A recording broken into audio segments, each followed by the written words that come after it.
السلام علیکم ورحمۃ اللہ وبرکاتہ۔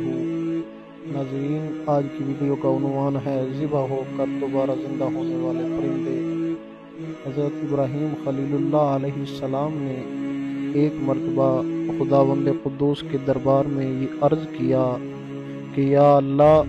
تو مجھے دکھا دے کہ تو مردوں کو کس طرح زندہ فرمائے گا۔ تو اللہ عز و جل نے فرمایا کہ اے ابراہیم، کیا اس پر تمہارا ایمان نہیں ہے؟ تو آپ نے عرض کیا، کیوں نہیں، میں اس پر ایمان رکھتا ہوں، لیکن میری تمنا یہ ہے کہ اس منظر کو اپنی آنکھوں سے دیکھ لوں تاکہ میرے دل کو قرار آ جائے۔ تو اللہ عز و جل نے فرمایا کہ تم 4 پرندوں کو پالو اور ان کو خوب کھلا پلا کر اچھی طرح اپنے ساتھ مانوس کر لو، ہلا ملا لو، پھر تم انہیں ذبح کر کے اور ان کا قیمہ بنا کر اپنے گرد و نواح کے چند پہاڑوں پر تھوڑا تھوڑا گوشت رکھ دو، پھر ان پرندوں کو پکارو تو پرندے زندہ ہو کر دوڑتے ہوئے تمہارے پاس آ جائیں گے اور تم مردوں کے زندہ ہونے کا منظر اپنی آنکھوں سے دیکھ لو گے۔ چنانچہ حضرت ابراہیم علیہ السلام نے ایک مرغ، ایک کبوتر، ایک گدھ اور ایک مور، ان 4 پرندوں کو پالا اور ایک مدت تک ان 4 پرندوں کو کھلا پلا کر خوب ہلا ملا لیا، اپنے ساتھ مانوس کر لیا، پھر ان 4 پرندوں کو ذبح کر کے ان کے سروں کو اپنے پاس رکھ لیا اور ان 4 کا قیمہ بنا کر تھوڑا تھوڑا گوشت اطراف و جوانب کے پہاڑوں پر رکھ دیا اور دور سے کھڑے ہو کر ان پرندوں کا نام لے کر پکارا، یعنی اے مرغ، اے کبوتر، اے گدھ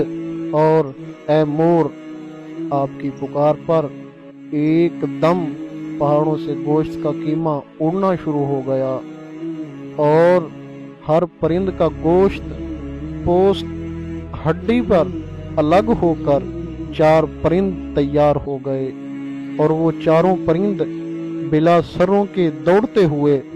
حضرت ابراہیم علیہ السلام کے پاس آ گئے اور اپنے سروں سے جڑ کر دانہ چگنے لگ گئے اور اپنی اپنی بولیاں بولنے لگے، اور حضرت ابراہیم علیہ السلام نے اپنی آنکھوں سے مردوں کے زندہ ہونے کا منظر دیکھ لیا اور آپ کے دل کو اطمینان و قرار مل گیا۔ اس واقعے کا ذکر اللہ عز و جل نے قرآن مجید کی سورۃ بقرہ میں ان لفظوں کے ساتھ بیان فرمایا کہ ترجمہ، اور جب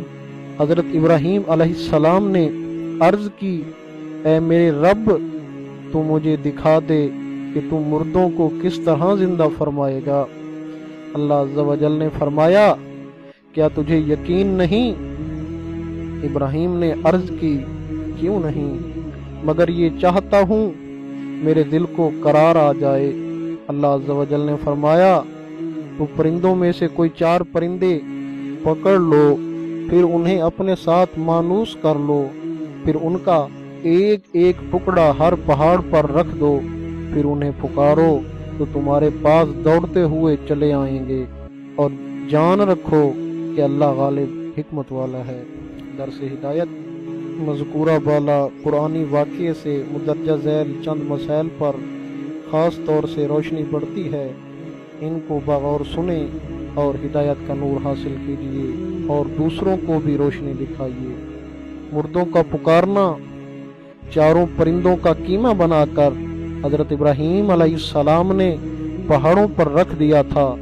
پھر اللہ عز و جل کا حکم ہوا کہ یعنی ان مردہ پرندوں کو پکارو، چنانچہ آپ نے 4 کا نام لے کر پکارا۔ تو اس سے یہ مسئلہ ثابت ہو گیا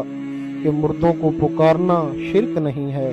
کیونکہ جب مردہ پرندوں کو اللہ عز و جل نے پکارنے کا حکم فرمایا اور ایک جلیل القدر پیغمبر نے ان مردوں کو پکارا، تو ہرگز ہرگز یہ شرک نہیں ہو سکتا، کیونکہ نہ خداوند کریم کبھی بھی کسی کو شرک کا حکم دے گا، نہ کوئی نبی ہرگز ہرگز کوئی شرک کا کام کر سکتا ہے۔ تو جب مرے ہوئے پرندوں کو پکارنا شرک نہیں تو وفات پائے ہوئے خدا کے ولیوں اور شہیدوں کو پکارنا کیوں کر شرک ہو سکتا ہے؟ جو لوگ ولیوں اور شہیدوں کے پکارنے کو شرک کہتے ہیں